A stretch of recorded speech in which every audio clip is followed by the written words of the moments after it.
yok şey. Hadi gidelim. İsim. Bir şey yok.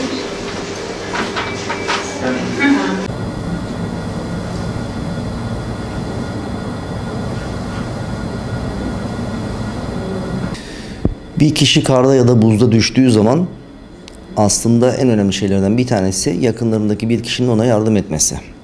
Burada yardım eden kişinin bazı noktaları tabii ki bilmesi gerekiyor. Öncelikle düşen kişi bir şekilde kafasını çarpmış ve bilinci kapanmışsa mutlaka en kısa zamanda hemen 112 aranmalı.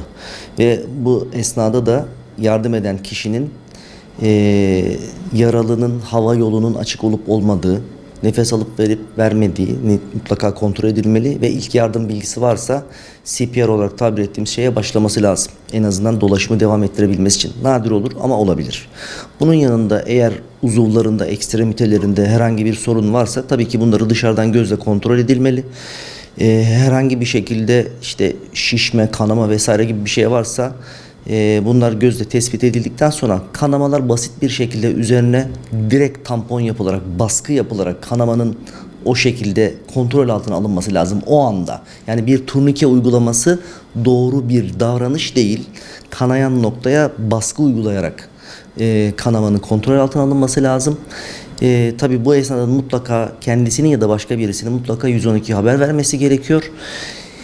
O sırada 112 gelinceye kadar yapılabilecek en güzel şeylerden bir tanesi herkesin de bildiği gibi muhtemelen sert iki cisimle o uzvu atel olarak tabir ettiğimiz hareket etmeyeceği şekilde bir sabitleyicinin arasına koymak olacaktır. O anki şartlar nasıl uygun görüyorsa artık. Kar ve buzda yürürken aslında dikkat edilmesi gereken şey bastığımız yere güzel bakmaktır. Tabii ki hepimizin işi var, gücü var, acelesi var. Konsantrasyonumuzu yürüyüşümüze verirsek muhtemelen bu konuda daha dikkatli oluruz ve düşme riskimiz de böylelikle azalır. Tabii ki kullandığımız ayakkabıların da burada büyük bir önemi var. İşte tabanı kaymayan, tırtıklı tabir ettiğimiz tipte ayakkabılar kullanılırsa belki biraz daha güvenli bir yürüyüş sağlanabilir. Karda ve buzda düşmeler genellikle yürüme veya koşma esnasında olduğu için yer seviyesinde düşme olarak tabir edilir. Yüksekten düşme olarak tabir edilmez. Bu sebepten dolayı da insanlar düşme esnasında kendilerini koruma içgüdüsüyle kollarını yanlara açtıkları için öncelikle el bileği ve dirsek yaralanmaları görünür. Kişinin vücut ağırlığına göre enerji eğer yükselirse burada omuz eklemi de tabii yaralanması mümkün.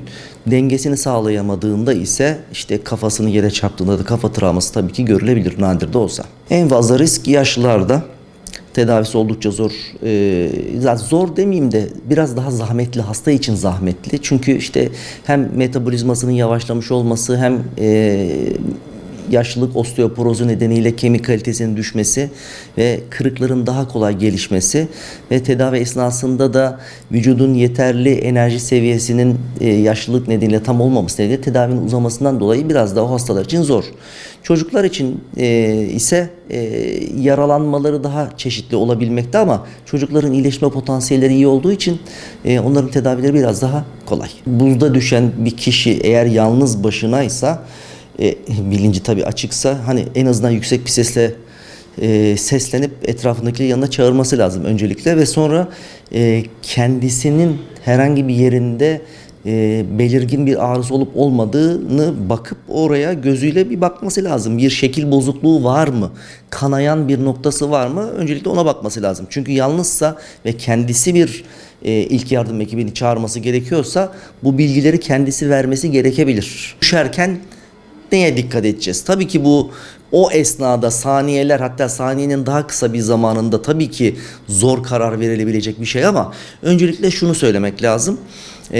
Düşme esnasında yere temas eden nokta sayısını arttırırsanız yani tek bir elinizin üzerine düşmek yerine eliniz, dirseğiniz, omzunuz şeklinde, diziniz şeklinde noktala sayılarını arttırabilirseniz yani düşerken yuvarlanabilirseniz büyük bir kırık veya çıkık olma riskini oldukça azaltırsınız. Bu bir fizik kanunu. Yani birim noktaya düşen ağırlık basıncı oluşturuyor. O yüzden nokta sayısını arttırdığınız zaman yaralanma riskini azaltıyorsunuz. Sporcular bunu iyi biliyorlar. Futbolu izliyorsunuz, yani düşüyor adamlar, pat diye kalkıyor, oynamaya devam ediyor. Düşmesini biliyorlar çünkü. Yere düştüklerinde temas nokta sayılarını arttırıyorlar. Buna dikkat etmek lazım.